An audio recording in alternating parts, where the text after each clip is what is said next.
Very short కట్లో డబ్బు సంపాదించేద్దాం, రాత్రికి రాత్రే కోట్లు లేకపోతే లక్షలు సంపాదించేద్దాం అనుకునే వాళ్ళు ఈ వీడియో చూడొద్దు. మిగిలిన వాళ్ళు చూడండి. ఈ మధ్య ట్రేడింగ్ అంటే అదొక పిచ్చిలాగా తయారైంది. అదొక వ్యసనం అంటే ఒప్పుకోరు, కానీ అది కూడా ఒక ఉద్యోగం, అది కూడా ఒక మంచి పనే అన్నట్టుగా తయారయ్యి ట్రేడింగ్ చేస్తున్నావురా బాబు అంటే ట్రేడింగ్ చేస్తున్నానని చెప్తున్న వాళ్ళు నాకు ఈ మధ్య కనిపిస్తున్నారండి. ఆఫీసుల్లో కూడా పని గట్రా వగ్గొట్టేసి చక్కగా ట్రేడింగ్ మీదే కూర్చొని వాడు వీడు వీడు వాడు ఏదేదో చెప్తూ ఉంటారు చూడండి టిప్స్. వాటిని ఫాలో అవుతూ లక్షలు నష్టపోయిన వాళ్ళని నేనైతే చూశానండి. ఇక్కడ నా ఎక్స్పీరియన్సెస్ కూడా చెప్పుకోవాలి. ఇంతకుముందు మ్యూచువల్ ఫండ్స్ విషయంలో నేను చేసిన తప్పులు, 4 రకాల తప్పులు మీరు చేయొద్దని చెప్పి ఒక వీడియో చేశాను. బాగానే చూస్తున్నారు, సంతోషం. అలాగే ట్రేడింగ్ కూడా చెప్తానండి. ముఖ్యంగా ఇన్ఫ్లుయెన్సర్లు అంటే నాలాగే ఏది పడితే చెప్పేవాళ్ళు ఇన్ఫ్లుయెన్సర్లు చాలామంది ఉన్నారు కదండి. మంచి చెడు చెప్పడం వరకు ఓకే తప్పించి, ఇదిగో ఈ నిమిషం కొంటే గంటలో అంత అవుద్ది, ఒక రోజులో అంత అవుద్ది, ఒక వారంలో ఇంత అవుద్ది అని చెప్పి ఫైనాన్షియల్ ఇష్యూస్ చెప్తున్నటువంటి, అంటే ఫైనాన్షియల్ అన్నటువంటి ఇష్యూస్ అన్నీ కూడా చక్కగా షేర్ చేసేస్తున్నాము, మంచి మంచి టిప్స్ అన్నీ మీకు చెప్పేస్తున్నామని చెప్తున్నటువంటి ఫిన్ఫ్లుయెన్సర్లు, ఫిన్టెక్ చెప్తున్న వాళ్ళు, ఫిన్టెక్ కాదు ఫైనాన్షియల్ ఇష్యూస్ చెప్తారు. వీళ్ళని అవధూత్ సాదే ట్రేడింగ్ అకాడమీ, ముఖ్యంగా దాని గురించి చెప్పుకోవాలండి. రూపాయలు 2 రూపాయలు కాదు, వీళ్ళ మీద 546 కోట్ల జరిమానా వేసింది సెబీ. జరిమానా కట్టకపోతే వాడి ఆస్తులను కూడా ఖచ్చితంగా జప్తు చేస్తారండి. సో ఇక్కడ జరిగింది ఏంటి అంటే మీరు చూడొచ్చు. మీకు కూడా చాలాసార్లు యూట్యూబో ఇంకోటో చూస్తున్నప్పుడు అనేక సార్లు నోటిఫికేషన్ వచ్చి ఉంటుంది. ఏది? ఈ ట్రేడింగ్ గురించి, అవధూత్ సాదే ట్రేడింగ్ అకాడమీ అలాగా ఇలాగా అని చెప్పి. యాక్చువల్గా ఇతను మొదట్లో ఇంత లేదండి. ఈ మధ్యకాలంలో 2023లో వాడు డాన్స్ చేస్తూ ఒక లైవ్ సెషన్, ఇదిగో ఈ స్టాక్స్ కొనండి, ఇదిగో చూడండి ఎట్లా పెరుగుతాయి, అదిగో పెరిగినాయి కదా అని చెప్పి చూపించి డాన్స్ చేసింది.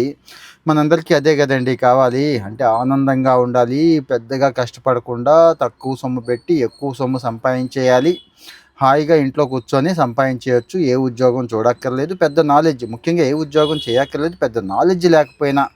మన ఎవరికి నాలెడ్జ్ ఉండదు, ఓపిక ఉండదు, దాని మీద కూర్చోము, నేర్చుకునే ప్రయత్నం కూడా చేయం. కానీ ఎవడో ఏదో చెప్పింది పట్టుకొని వెళ్ళిపోవడానికి రెడీ అయిపోతాం కదండి. అక్కడ వచ్చిన ప్రమాదం ఏంటంటే వీళ్ళు, ఇంకా చాలామంది ఉన్నారు ఇలాంటి వాళ్ళు.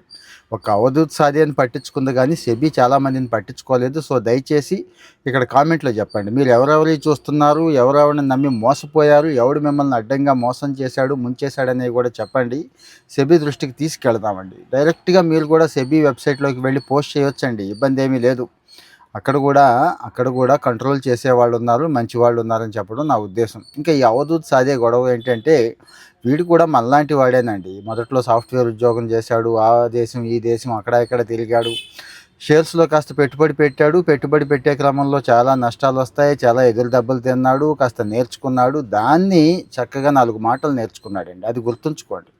4 మాటలు ఎవడైతే చక్కగా నేర్చుకున్నాడో వాడు బుట్టలో వేసేస్తున్నాడు మనందరినీ కూడా. ఇన్ఫ్లుయెన్సర్ల పేరు చెప్పి నేను చెప్తాను, నేను కాదంటలేదు, కానీ ఎంతవరకు చెప్తాను, మంచి చెడు అంతవరకే చెప్తాను తప్పించి ఇగో ఇది కొనండి, ఇది కొంటే అద్భుతాలు జరుగుతాయి, ఇది తింటే సూపర్ జరుగుద్ది, ఇలాంటివి చెప్పం కదండి. ఏదో భారతీయ ఆయుర్వేదం చెప్తోంది, ఇగో ఇంట్లో ఉన్న పోపుల పెట్టిలో ఉన్నాయన్నీ వాడుకోండి, లేకపోతే ఇదిగో లైఫ్ స్టైల్ పాడైపోతుంది, వాకింగ్ దగ్గర నుంచి ఇవి చేయండి, ఇదిగో ఎడ్యుకేషన్లో ఈ కోర్సులు ఉన్నాయి చదువుకుంటే మంచిది, లేకపోతే ఇదిగో ఈ ఉద్యోగాల అవకాశాలు వచ్చినాయి వీటిని వదులుకోకండి, అది కదా.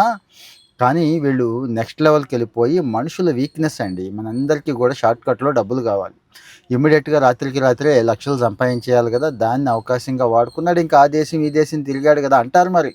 ఏదో సింగపూర్లోను, ఆస్ట్రేలియాను, యుఎస్లో ఐటీ ఉద్యోగం చేశాడని అంటూ ఉంటారు. వీడు 91 అర్షద్ మెహతా టైం నుంచి ట్రేడింగ్ చేస్తున్నాడండి, అడపదడప. కానీ 2007 నుంచి ఫుల్ టైం పెట్టేశాడు మనోడు, ఏది ట్రేడింగ్ మీదే పెట్టేశాడు. ఇక అకాడమీ పెట్టేశాడు బొంబాయిలో. అయితే చాలా పెద్ద బిల్డింగ్ తీసుకొని, మరి సొంత బిల్డింగే అనుకుంటా, అక్కడ పెట్టేసి సెషన్స్ అండి. అంటే 25,000 దగ్గర నుంచి 1,50,000 దాకా ఉందండి కోర్స్. ఫిజికల్ సెషన్స్కి అయితే ఒక రేటు, ఆన్లైన్ సెషన్స్కి ఒక రేటు, అంటే ఒక టైప్ ఆఫ్ కోర్స్కి ఒక రేటు, ఒక టైపు ఇంకో టైప్కి ఇంకొక రేటు, ఇలాగా కొన్ని వందల కోట్లు వీడు సంపాదించాడండి. సంపాదించాడు కాబట్టి సెబీ గట్టిగా పట్టుకుంది, ఈరోజు అంతేసిందండి. ఇక యూట్యూబ్లో వచ్చే ఆదాయం మీకు చెప్పక్కర్లేదండి. ఫాలోవర్లు మిలియన్స్లో ఉన్నారు, గుర్తుంచుకోండి, మిలియన్స్లో. పిచ్చమంద కదా, గొర్రెల మంది అంటారు. అందుకే మన వాళ్ళని మీరు తిట్టుకున్నా కానీ ఇండియన్స్లో ఈ గొర్రెల మంద బాగా ఎక్కువ అండి. ఎవడు ఏది చెప్తే దాన్ని ఫాలో అయిపోయి జేబులో ఉన్న డబ్బులన్నీ తగలేసుకున్న వాళ్ళు ఎంతోమంది ఉన్నారు. మీరు కూడా సిగ్గుపడకుండా, మొహమాట పడకుండా చేసిన తప్పు చెప్పుకుంటే పోతుందండి. సో వీడు చెప్పిన ఇలాంటి వాళ్ళు చెప్పినా, ఇతను చెప్పిన మాటలు ఏమన్నా మీరు విన్నారు. వీడు అని ఎందుకు అంటున్నానంటే యాక్చువల్గా నాకు అనాలనిపించదు, కానీ కడుపు మండిపోతుందండి. ఎందుకు, ఎవరో పాపం ఎంతో కష్టపడి సామాన్యులు, మధ్యతరగతి వాళ్ళు 10-15 వేలు సంపాదించుకొని ఆ ఉన్న డబ్బంతా పెట్టేస్తున్నప్పుడు మనకి తెలిసి తెలియని సలహాలు ఇవ్వచ్చా చెప్పండి? నేను కూడా ట్రేడింగ్ ఒకప్పుడు చేశాను, ఇప్పుడు చేయట్లేదు. ముందే చెప్తున్నా, ట్రేడింగ్ మీన్స్ డైలీ ఒకసారి చూసుకోవడం, అదొక మెంటల్ టార్చర్ కింద ఉండేదండి. 5-10 లక్షల దాకా పెట్టాను, కానీ మెల్లమెల్లగా ఎగ్జిట్ అయిపోయానండి. అన్నీ కూడా నాకు చిరాకు అనిపించింది.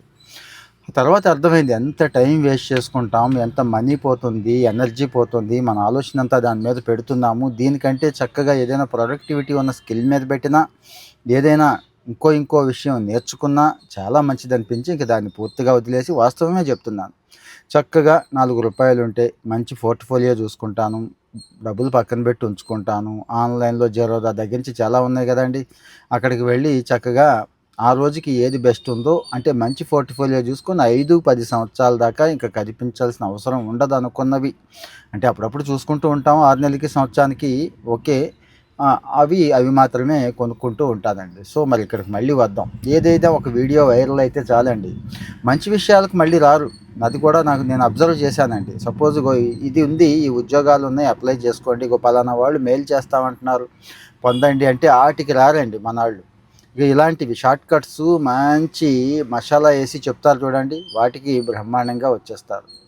సో మరి నేను అది సాధించాను, ఇది సాధించాను, అంత చేశాను, ఇంత చేశాను అని చెప్పి వీడు ఏం చేశాడో తెలుసా అండి, ఆల్మోస్ట్ 3.5 లక్షల ఇన్వెస్టర్ల నుంచి 601 కోట్లు సేకరించాడండి. చూడండి, ఈ అకాడమీ పేరు చెప్పి, ట్రైనింగ్స్ పేరు చెప్పి అంత డబ్బు సేకరించాడండి.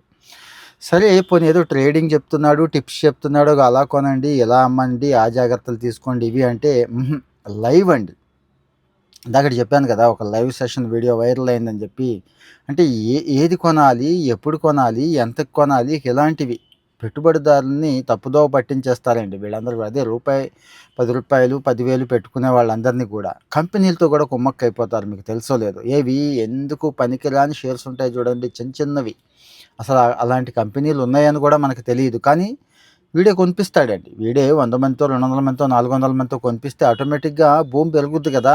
పెరుగుతున్న క్రమంలో మిగిలిన వాళ్ళందరితో కొనిపిస్తాడు. తర్వాత వాడు వీడు టైఅప్ అవుతారు. చాలా చోట్ల జరిగేది ఇదే. స్టాక్ మార్కెట్లో మనకు తెలియదు, పెద్ద పెద్ద బ్రోకర్లు చేస్తారు అని అనుకుంటాం. అందుకే ఇలాంటి వలల్లో పడకుండా, మళ్ళీ పోయిన తర్వాత తిట్టుకోకుండా, ఈ పిచ్చి పిచ్చి వెధవలు చెప్పే చిట్కాలన్నీ కూడా మీరు నమ్మొద్దని చెప్పడం నా ఉద్దేశం అండి.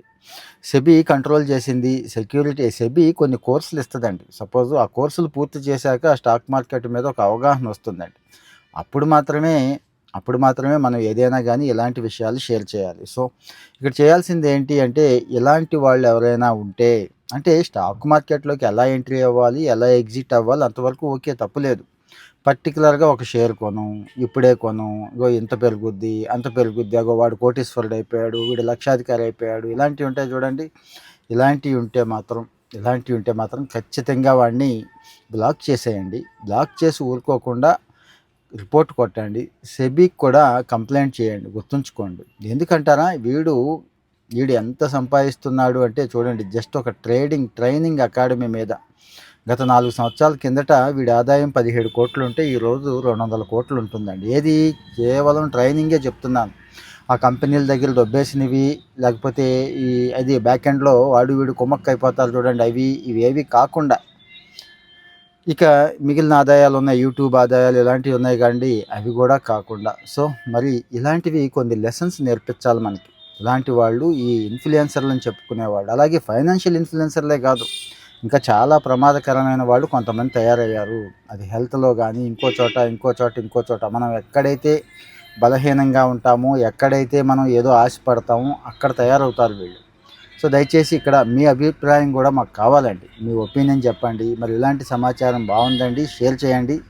కరెంట్ అప్డేట్స్ కూడా షేర్ చేయండి, మీ అనుభవాలు కూడా చెప్పండి అన్నప్పుడు నా అనుభవాలను జత చేసి ఇవన్నీ కూడా చెప్తున్నాను. సో దయచేసి మరి ఎవరికి షేర్ చేయాలో మీకు తెలుసు, వాళ్ళకి షేర్ చేసి ఫాలో అవుతూ ఉండండి. Thank you.